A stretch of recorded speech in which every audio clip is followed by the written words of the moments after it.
Hey everyone, One Spitting here with another battle report.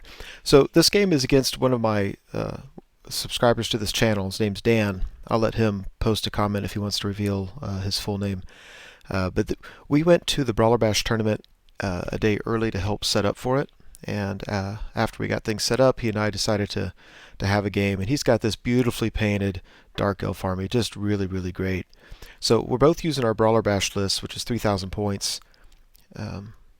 Kind of designed to kill, and his stuff looks nice. So anyway, I decided just to do a pitched battle. The board looks like that. He's got Harpies, Hydra, Corsairs with Frenzy banner, Death Hag, Cauldron of Blood, more Corsairs, I forget if they had a banner or not, some warriors behind him with a level 4 Lore of Shadow, Hydra, Blackguard, there's a BSB in there, and then Harpies, there's a level 2 with Lore of Death on a Dark Pegasus, and then 2 units of Shades, and I didn't know it at the time, but they each have an Assassin in there. So this is a tough list. I like those Shades with the Assassin. I didn't realize how good they were. The Assassins with the Manbane, I think that's what it is, but whatever it is, their strength is 1 better than the opponent's toughness. So they're shooting at my guys. If they shoot at my if they shoot at my Demigryph Knights, who are toughness 4, that means they have all these super, super accurate strength 5 shots. So pretty good tactic. I'm not going to go through my list because it's on my Brawler Bash preview video, but overall, that's how I'm setting up. Really, my plan is to crisscross my shooting to shoot at the Hydras. I'd love to kill them, but if I don't, I'm hoping I get 2 rounds of shooting and at least wound them and take several wounds off so their breath attacks don't eat a whole unit of troops. Have my steam tank hold up the leftmost unit of Corsairs. I'd like to get my great swords in with the Blackguard, assuming I can shoot at them a couple times with my Hellblaster first. Use my Halberdiers to tie up the middle unit of Corsairs, and then everything on my right take care of the Shades, and then swing around the house and come in behind them or from a flank. So, I mean, in terms of a rough plan of what I was thinking the first game, it looks like that. So, Dark Elf turn 1. He moves up. Over here, he moves to shoot. I was kind of excited about this, is if I can survive his shooting, because my Demigryphs can charge 1 unit of Shades. My Captuses can charge his level 2 Death. So as long as I don't get killed before then, I'm very excited about that. I think it was my opponent made a mistake. He was trying to hide the level 2. But I mean, I can easily see her. I can easily come in contact with the base. So yeah. Otherwise, he rushes up. So as far as the magic phase, he really scared me over here. But I was able to stop pretty much everything, except he did get Soul Blight on my Demigryphs. Shot at him. I think I got really, really lucky in that I only lost 1. I wasn't particularly lucky that they fled, but there was a lot of shooting going at those guys. So they fled. They didn't run off the board, just barely, but at least there's that. My Inner Circle Knights can see those Shades in the woods, so I hate to take them that far out of the battle, but they've got pretty good movement, so I think it's worth it just to go ahead and charge them into the Shades and continue with the original plan. So otherwise, it looks as you can see it. You notice I'm moving up some. I want to have some control over the movement. His Blackguard are positioned kind of awkwardly. They can't really they can't wheel around the house and then wheel back to hit my guys, and so I'm not sure why he was doing that or what he was thinking, but it really helps me in terms of buying time so I can try to whittle him down a little bit. My steam tank zoomed forward, which was great because I want him blocking troops. Those Corsairs can lock him with the steam tank all they want. The big danger is that if he does, and then if he gets Occams, that's going to eat the steam tank, just like that. But that's a chance I'm willing to take. Let's see here on the right, my Demigryphs rallied. I really appreciated that. My Knights and Captuses charge as planned. You notice I lost 2 Knights, 2 dangerous strain tests. I only took 4 tests. There's not that many that touch the woods. But out of 4, I failed 2 of them. Otherwise, like that. Like that. Shooting didn't do anything. I forgot what happened, if I misfired or just missed or whatever. My handgunners were able to kill 3 harpies. That was, I think, better than average rolling there. And then after combat, yeah, so the Capsis doesn't kill but breaks the level 2 in combat and reformed. The Inner Circle Knights broke the unit of Shades, pursued him. I didn't lose any in combat, but again, I lost 2 more to dangerous terrain tests. So the unit's been cut in half. I've lost 4 knights, and I've put a wound on my warrior priest, all from dangerous terrain. So we got our Dark Elf turn 2. Corsairs, the Frenzy Corsairs charged the steam tank. I'm really confident I'll be okay there. His Hydra comes up without having any wounds put on him yet, and that's just really tough. So he's going to lay a flame template down on either my greatswords or my halberdiers, and is just going to annihilate the unit. Here on the left, his Hydra moves up, completely ignores my handgunners, doesn't care at all, just goes around the impassable terrain there. And that's really scary too. There's just a lot of targets to shoot at, and I don't have enough shooting to hit them all. I thought that was a beautiful picture. And during his magic phase, he went for Occam's, and I scrolled it. Over here, he positioned his shades so that I'm not in his flank, and he can choose a target at which to shoot. Otherwise, it looks like that. You see how his Blackguard are getting dangerously close to my great swords. At this point of the game, my plan was just to march my great swords up and let him charge me next turn, and use this turn to shoot at him with my Hellblaster. I ended up not doing that, and I'm wondering if the reason why is because I had other targets. So I went ahead and charged the great swords anyway, and then used the Hellblaster for the Hydra or something. I don't remember exactly, something like that. So after the flame template, my halberdiers unit's cut in half. So it goes to my turn. I charge one Hydra. I charge the other Hydra. I charge the Blackguards, I mean. Overall, it looks like that. Both these charged in. You see how many wounds he did to my demigryphs. Did, I believe, 4 wounds. So that was none too pleasant. And this has me nervous, but at least I have a magic phase. His Blackguard have a 5-up ward. Their Blackguard, I really think, with as many as he has in that unit, he has a decent chance of winning that War of Attrition. But he has 15, I think, plus a Battle Standard Bearer. I've got 36, so I don't know. But I'm +1 to hit. I'm rerolling to hit first round of combat. Pretty tough there. Now this, I don't know why I did this on the left. I mean, in hindsight, it's just the stupidest thing ever.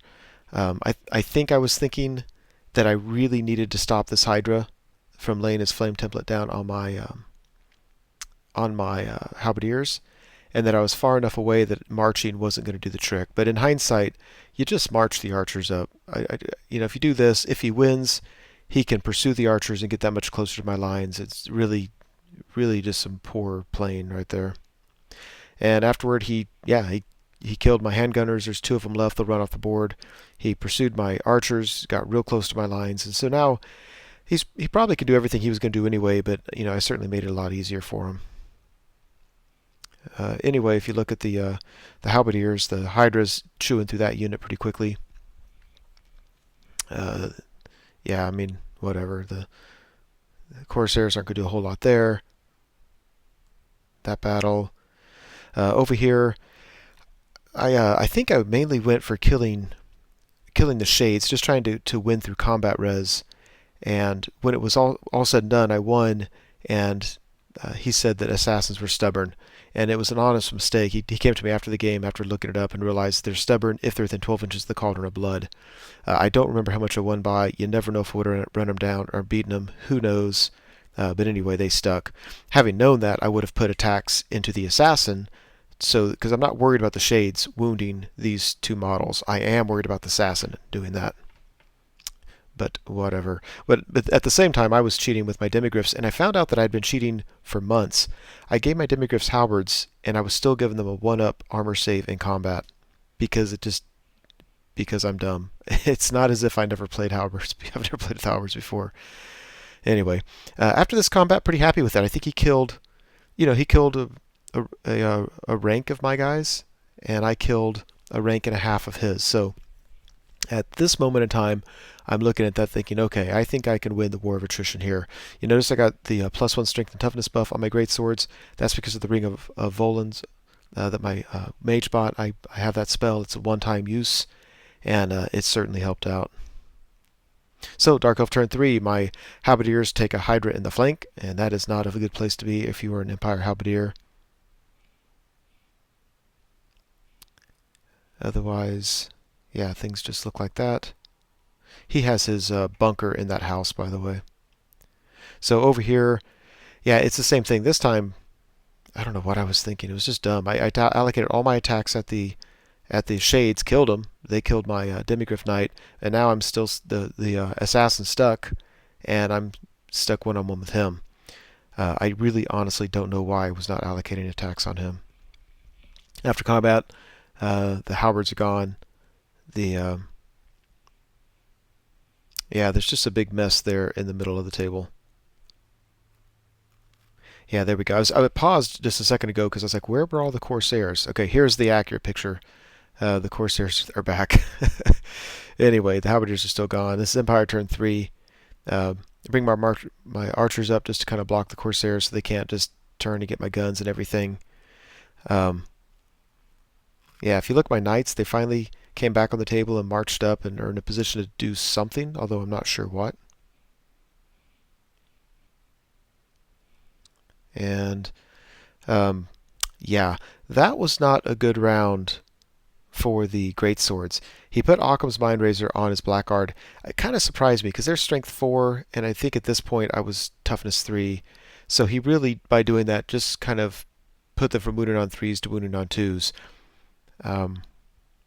Well, that's not true. He did that last turn, and so his first turn I was toughness 4, so it helped a little bit more. But anyway, all said and done, he killed a ton of great swords. Just really, really opened up on him. So I was kind of surprised that that battle turned around as much as it did. Over here, the assassin killed my Captasis because I'm dumb. And then if we look at the board, overall it looks like that. If you notice, there's a Hydreigon. I think my Hellblaster opened up on it, got it off the table, so that was nice. But the other Hydra charged into the flank of my greatswords. Probably overkill because I imagine his Blackguard had killed those guys anyway, but, you know, whatever. And the assassin moves up to shoot at my engineer, my master engineer. And yeah, that's not a good place to be if you are a BSB, an Archer Lector, or a Greatsword. So in the magic phase, he gets Occam's Mindrazor off on the Corsairs, which is probably going to spell the end of the steam tank. In the process, he miscasts, rolls a 4, puts a large template down, absolutely obliterates the unit. He gets sucked into the something, and his level 4 is gone. So that helps, but at this point, it's probably too little, too late. I mean, you figure I've got 4 combat blocks. I've got Halberdiers and Greatswords, they're both dead. I've got Demigryphs, they're dead, and I've got Inner Circle Knights, and they're down to half strength. The steam tank is a great supporting unit, it's dead. So, yeah. The good news is the assassin shoots at my master engineer. For all intents and purposes, should easily kill him, and he doesn't. He only does 1 wound, and he's now going to have to face my war machines. The steam tank's dead. It just couldn't hold up to all those Corsair extra hand weapon frenzied attacks. And yeah, not surprisingly, the great swords are gone. What did surprise me is they didn't all die. They whoever was left broke in combat. I think it was my general. He fled. The Blackguard chased him, so they got away from my knights and are now facing my war machines. They are a nice juicy target though, because if I can kill those guys, I get a lot of points for it. And over here, yeah, my archers were kind of blocking his frenzied Corsairs, or what? Not the frenzied ones. Anyway, they were kind of blocking them, so the Harpies charged my archers, and I held. Go to Empire turn 4. The Knights go into Hydra. Otherwise, there isn't much to move here. There's not much left of the Empire. Yeah, here's this side of the board. I'm hoping I can win that, save my points, and get his. During the magic phase, I forget what spell it was, but I killed his assassin. The Hellblaster opens up on his blackguard. Went to town on them. And the knights just couldn't do it to the Hydra, and that really bummed me. Really, really bummed me out. Yeah. So Dark Elf turn 5, he declares a charge from his Corsairs to my Outriders that were kind of hanging out behind the house. He was so far away, I forgot what he needed. It was at least a 10, and I think it was even maybe an 11. So I just held, and he made it. And of course just obliterated the Outriders. And actually, let me take that back. I think what happened is I fled because why risk it? And I rolled like nothing, and he caught me and was able to reform. Either way it happened. That's why they're all the way up there. If you look at that yellow die, that's a comet that I put down on my turn. It did not go off on his. That's also why you see his Cauldron of Blood moving away. His bunker unit that was by the house after they blew up, at some point they failed a panic test and ran, and they rallied on this turn, but they rallied right by the comet. So it's kind of funny. If that thing goes off, it's going to easily take care of them. I lose an Inner Circle Knight. My guys really aren't able to do much to that Hydra. There's the comet, and I'm pointing to it now because it's about to blow up. Go to Empire turn 5, take the Hurricanum into the Hydra, hoping the impact hits do some wounds, and then that I can just beat him through combat res. Here's hoping. If you look at the bottom, I use my Wizard and my Engineer to set up a double fleet with his Corsairs so he can't get the points for my War Machines. There we go. Here's hoping Strength 5 impact hits do the trick, and it doesn't. I do a total of 1 wound to him. He does 4 wounds to my Hurricanum. That, of course, is after combat, but during the magic phase, the comet goes off, blows up his bunker unit, which wasn't too many points. It was 20, I think. It kills a Hydra, which was very nice. Not a Hydra. Anyway, it was blowing stuff up left and right. After the turn, we go to Dark Elf turn 6. His Corsairs, because he was able to catch my Outriders, were all the way around the house. So they just made a real easy charge into the rear of my Inner Circle Knights, and that didn't go well. So Inner Circle Knights and Hurricanum are all dead. Everything he has alive on the table is right there in front of you, but the problem is the only thing I have alive are 2 War Machines and 2 characters. 1 character continues fleeing, but whatever. Otherwise, everything looks like that. We go to shooting. I kill the Hydra, and we end the game. He has 2 units of Corsairs, and he has the Death Hag, Cauldron of Blood. I've got 2 characters and 2 War Machines. So out of 3,000 points, he killed 2,400, and I killed, I believe, 2,100, maybe just over 2,000, something like that. So victory to the Dark Elves by about 350 points or thereabouts. Real fun game, real bloody game. This gave me a feeling for what this tournament's going to look like, because the design of it is just to rush forward and kill each other, and that is certainly what was happening. So, fun game. Good job for Dan for winning it, and I hope you enjoyed it.